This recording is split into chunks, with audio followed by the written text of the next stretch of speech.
क्या आप जानते हैं कि कश्मीर घाटी की सबसे महत्वपूर्ण नदी झेलम, जिसे प्राचीन काल में वितस्ता कहा जाता था, सिर्फ एक नदी नहीं बल्कि इतिहास, संस्कृति और जीवन का प्रतीक है। झेलम का उद्गम कश्मीर घाटी के दक्षिण पूर्वी हिस्से में स्थित वेरीनाग के एक सुंदर जल स्रोत से होता है। यहीं से इसकी अद्भुत यात्रा शुरू होती है। लगभग 110 किलोमीटर उत्तर पश्चिम बहने के बाद झेलम वुलर झील में प्रवेश करती है।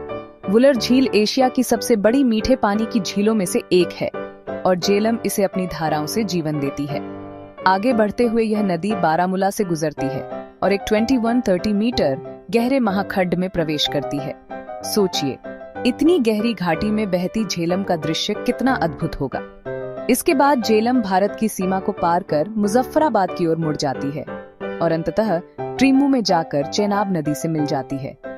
कश्मीर घाटी में इसकी ढाल बहुत तीव्र नहीं है और यही कारण है कि अनंतनाग से बारामूला तक यह नदी नौगम्य यानी नावों के चलने योग्य है। यही वजह है कि झेलम को कश्मीर की जीवन रेखा कहा जाता है।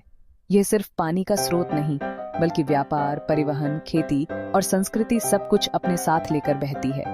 प्राचीन ग्रंथों में झेलम को माता पार्वती की कृपा का प्रतीक माना गया है और इसकी पवित्रता आज भी स्थानीय लोगों के जीवन में रची बसी है। तो अगली बार जब आप कश्मीर का नाम सुने तो याद रखिए, वहां की धरती को सींचती, जीवन को गति देती और इतिहास को जोड़ती हुई एक महान नदी बहती है। झेलम नदी, हमारी वितस्ता।